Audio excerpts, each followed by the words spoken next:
우리의 자녀들이 살아가야 할 세상은 좋은 일만 있지 않습니다. 때론 고난, 어려움, 역경 등이 찾아옵니다. 그렇기에 혼자서도 이런 힘든 것들을 이길 수 있는 역경지수인 내면의 힘을 길러줘야 하는데, 그 내면의 힘은 바로 전지전능하시고 우리를 사랑하시는 하나님을 믿는 믿음입니다. 이러한 믿음을 길러주기 위해서는 먼저 부모님들께서 성경적인 세계관으로 세워지고 그것을 따라 살아가는 삶을 보여주어야 합니다. 그리고 또한 우리의 자녀들에 대한 이해함을 가져야 합니다. 우리의 자녀들은 인간입니다. 그러므로 인간에 대한 성경적인 이해함을 가지고 있어야 교육할 수 있습니다. 마치 강아지를 훈련시키기 위해서 개의 특성을 알아야 하는 것과 마찬가지입니다. 그러면 이번 영상에서는 성경에서 인간을 무엇이라고 말하고 그에 따른 우리의 자녀들을 어떻게 교육해야 하는지에 대해 알아보는 시간을 가지겠습니다. 첫째, 성경 창세기는 인간을 하나님께서 하나님의 형상으로 창조하셨다고 말씀하십니다. 창세기 1장 27절 말씀. 하나님이 자기 형상 곧 하나님의 형상대로 사람을 창조하시되 남자와 여자를 창조하시고, 인간은 하나님의 형상으로 창조되었기에 때문에 존엄성을 갖습니다. 하나님의 형상으로 창조된 인간은 하나님과 공유하는 속성을 갖는데 이를 공유적 속성이라고 합니다. 그리고 하나님만이 가지는 속성을 비공유적 속성이라고 합니다. 이 공유적 속성은 참된 지식과 거룩함의 원이이며 이는 하나님의 형상을 반영합니다. 이 원인은 아담에게 은사로 주어져서 창조되었습니다. 이 하나님의 형상에는 칼빈의 해석에 따르면 협의의 신형상과 광의의 신형상으로 나누는데, 협의의 신형상은 원이로서 기능, 방향성을 말하고 광의의 신형상은 구조, 존재 자체를 말합니다. 이 두 신형상은 유기적 관계입니다. 사람은 이렇게 하나님의 형상으로 만들어진 존재이기에 존엄성을 가지는 것입니다. 창세기 9장 6절은 다른 사람의 피를 흘리면 그 사람의 피도 흘릴 것이니 이는 하나님이 자기 형상대로 사람을 지으셨음이니라 라고 말씀하고 있습니다. 이 창세기 9장은 인간의 타락 이후의 말씀입니다. 인간이 비록 타락하였지만 그 타락한 인간을 죽이면 그 사람도 피를 흘릴 것이니 이는 하나님이 자기 형상대로 사람을 지으셨음이니라 라고 말씀하고 있습니다. 인간은 타락 후에도 타락으로 인하여 비록 하나님의 형상이 오염되었지만 죽이면 벌을 받게 되는데, 그 이유는 하나님의 형상으로 지음을 받은 존엄한 존재이기 때문입니다. 그러므로 인간의 존엄성의 가치는 하나님께서 하나님의 형상대로 지으셨기 때문에 갖게 되는 것입니다. 인간의 존엄성의 존재의 가치는 오늘날에서도 사회제도에서 드러나는데, 예를 들면 이렇습니다. 우리들은 지나가는 개미를 밟아 죽였을 때와 지나가는 동물을 죽였을 때와 인간을 죽였을 때 받는 벌이 똑같지 않습니다. 개미를 죽였을 때는 아무런 벌을 받지 않습니다. 그러나 동물을 죽였을 때는 약간의 벌을 받습니다. 그러나 사람을 죽였을 때는 매우 중한 벌을 받습니다. 이는 존재의 가치가 다르기 때문입니다. 만약에 개미를 밟아 죽였는데 사람을 죽였을 때의 벌과 동일한 벌을 받는다면 사람들은 미쳤다고 말할 것입니다. 이는 이 사회가 개미의 존재와 사람의 존재의 가치의 무게가 다르다는 것을 시인하고 있는 것입니다. 이 존재의 가치의 차이가 있는 이유는 하나님께서 만물을 창조하실 때 그 가치를 각각 다르게 창조하셨고, 사람은 하나님의 형상으로 창조하셨기에 가장 중요한 존엄성의 존재 가치를 인간이 가지게 되는 것입니다. 인간이 타락했음에도 불구하고 하나님의 형상으로 지음받았기에 인간의 존재 가치가 인정되지만, 영적 선인 하나님의 영광을 위하여 행하는 선을 행할 수 없기에 전적 부패, 전적 무능력이라고 칼빈은 말합니다. 그렇기에 하나님의 형상이 남아있으며 이 남아있는 하나님의 형상은 오염되어 있다고 말하고 있습니다. 인간은 조화와 건재성을 가지고 있으나 협의의 신형상인 원의를 상실하였으며 칼빈은 타락 후 광의의 신형상이 완전히 파괴되어 없어졌다고 하지 않더라도 남아있는 것은 소름이 끼칠 정도로 기억물이다 라고 기독교 강요에서 말하고 있습니다. 그러나 이런 상황에도 불구하고 일반 은총의 차원에서 하나님이 은혜를 베풀어 주시기 때문에 죄를 억제하고 파괴를 억제함으로써 인간에 의해서 창조된 문화가 혼돈으로만 있지 않으며 하나님의 일반 은총 덕분에 우리의 문화와 삶이 유지되며 일반 은총으로 유지해 주셔서 우리가 특별 은총을 만날 수 있는 기회가 생기는 것입니다. 그리고 믿는 자들도 그리스도 안에 있다고 하더라도 우리에게는 이미와 아직의 갈등 사이에 있기 때문에 하나님의 형상이 회복되었지만 아직 회복되지 않았습니다. 이는 우리의 신분은 이미 하나님의 나라의 왕자 의인이 되었지만 아직 거지인 곧 죄의 생각들과 말과 행동 습관 등이 남아 있습니다. 비록 오염이 되었지만 우리 안에 남아있는 하나님의 형상의 증거들을 일부 볼 수 있는데 이를 철학에서는 선제적 알미라고 부릅니다. 이 선제적 알은 인간이 태어날 때 어떤 알미 미리 존재한다는 것입니다.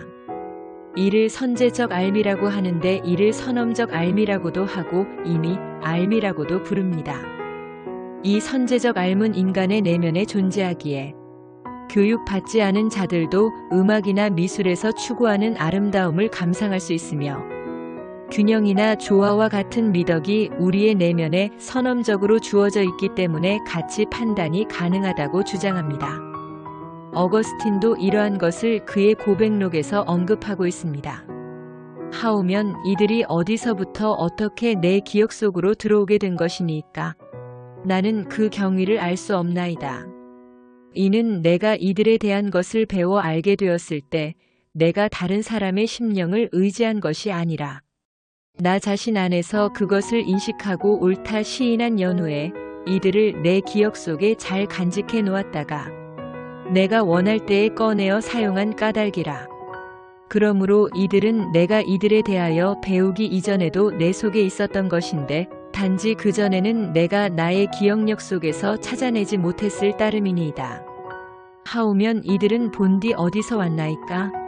내가 이들에 대해 사람들이 하는 이야기를 듣고 그렇도다 옳도다 하며 시인하는 말을 하게 되는 연유는 무엇이니까? 이들이 벌써 내 기억 속에 들어있었던 까닭이 아닌지요? 단지 이들은 외딴 동굴 같은 곳에 아주 깊숙이 감추어져 있어서 누군가 이들을 불러내어 밖으로 나오게 하지 않았다면 나로서는 아마 이들에 대해 전혀 상상조차 할 수 없었을 것이니이다. 어거스틴은 배우기 전에 이미 내면 안에 그것을 인식하고 옳다 그렇다라고 하는 것이 존재한다고 말하고 있습니다. 이것은 비록 오염되었지만 인간 안에 남아있는 하나님 형상의 증거들이라 볼 수 있습니다. 그러기에 비록 타락해서 오염되었지만 하나님의 형상으로 창조된 우리 자녀들은 존귀한 자녀이며 그 내면 안에 잠재적인 능력이 있기에 그것을 끌어내는 교육 방법이 요즘 시대에 각광받는 교육 방법 중 하나입니다. 이러한 인식이 없었던 시대에는 아이들은 아무것도 없는 백지와 같은 존재로 인식하여 하얀 도화지에 그리면 되는 존재로 인식되어서 주입식 교육이 팽배했던 시대가 있었습니다. 그렇다고 주입식 교육이 완전히 단점만이 있다는 말은 아닙니다. 때로는 주입식 교육이 가지는 장점이 있지만 주입식 교육이 나오게 된 교육 철학의 인간 이해가 바르지 못했다는 것을 말하고자 하는 것입니다.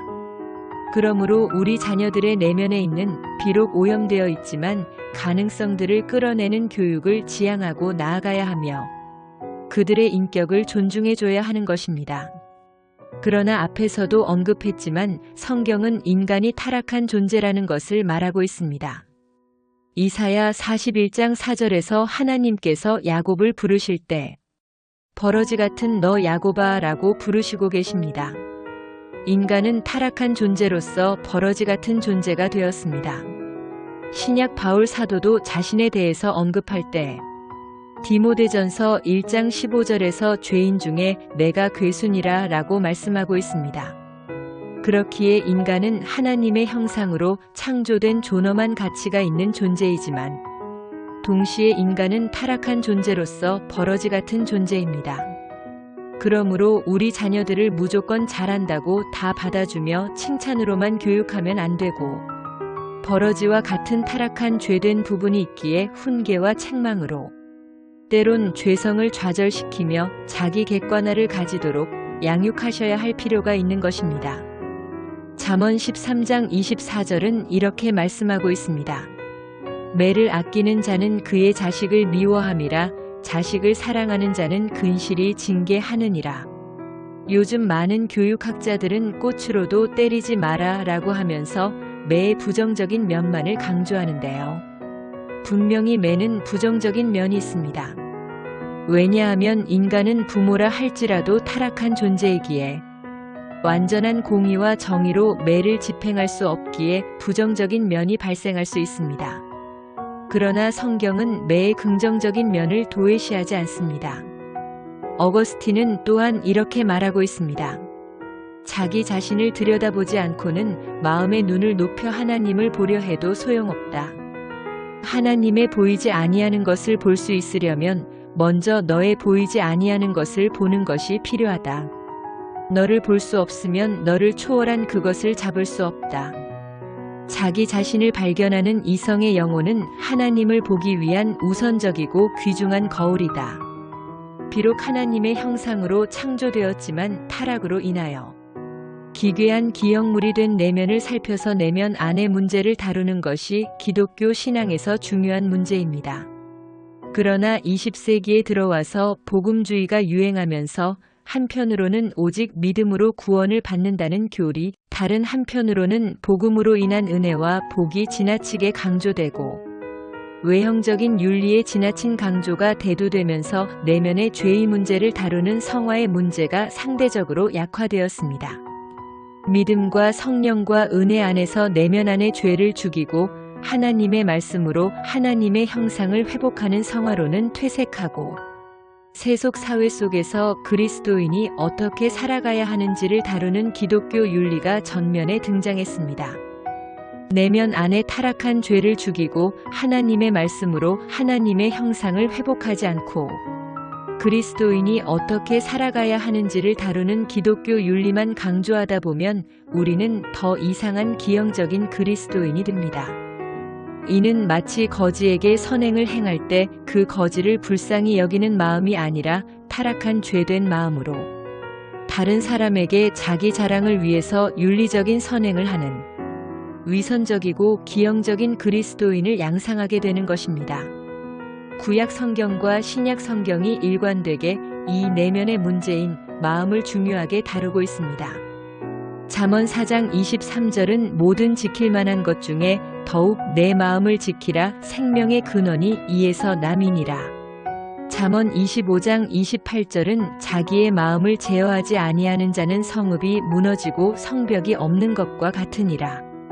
잠언 16장 2절은 사람의 행위가 자기 보기에는 모두 깨끗하여도 여호와는 심령을 감찰하시느니라.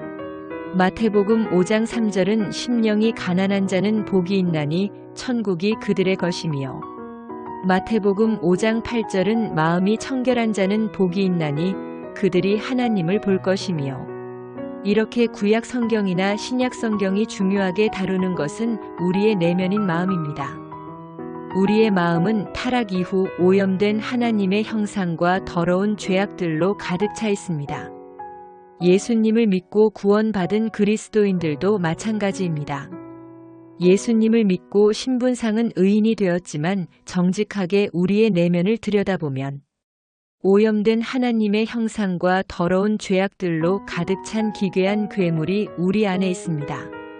겉모습을 예쁘게 치장하는 것도 좋지만 더러운 똥이 묻어있는 우리의 내면인 우리의 속 사람을 깨끗하게 하는 것에 우선순위를 두어야 합니다. 겉은 예쁘되 속 사람은 똥으로 난장판이 되어 있는 사람들이 바로 우리의 모습입니다. 말씀을 정리합니다. 하나님의 형상으로 창조되어 존엄한 존재의 가치를 가지는 우리이지만 타락으로 인하여 하나님의 형상이 오염되었고 더러운 죄악들로 가득 찬 우리의 내면을 예수님의 피로 죄악들을 씻어내고 참 진리인 하나님의 말씀으로 오염된 하나님의 형상들을 회복해 나아가야 합니다. 그러기 위해서는 우리의 겉모습뿐만 아니라 우리는 우리의 내면으로 들어가서 내면의 마음을 다루어야 합니다. 왜냐하면 하나님께서 감찰하시는 것은 우리의 심령인 마음이며 마음이 깨끗해야 참 안식을 누리고 참 풍성하고 영광된 삶을 살아갈 수 있기 때문입니다.